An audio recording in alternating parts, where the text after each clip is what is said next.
Болдоо хоёлоо өвөө эмээ хоёр болтлоо хамт байцгаая гэж хэлсэн баггүй юу? Тэ тэр хурмаар ингээл зөндөл юм ярилцж байгаа шүү дээ тий.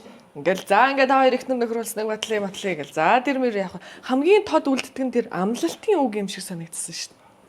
Би одоо ингээл тэр нөгөө ламтан маань нэг тийм ламтан шиг хүн байсан юм аа. Thailand Bali, welcome to Bali гэж. Bali Тэгж яхад тэр хүний хэлсэн үгнүүд ингээд бүр төр санагдаж байгаа мөртлөө хамгийн тод хэлсэн юм баг битүүрийн амлалт яг ингээд нэг өгүүлбэр тод санагддаг байхгүй юу? Болдоо болохоор за чи үзэсгэлэнтэй гэж мэж хэлж ийсэн аа. Сүүлд нь болохоор амлаж байгаа нь үргэлж чиний тэврэлт миний гэр байх болно гэж хэлсэн байхгүй юу? Минийх болохоор яг одоо санчрахтай төстэй болдоо хоёлоо өвөө эмээ хоёр болтлоо хамт байцгаая гэж хэлсэн баггүй юу?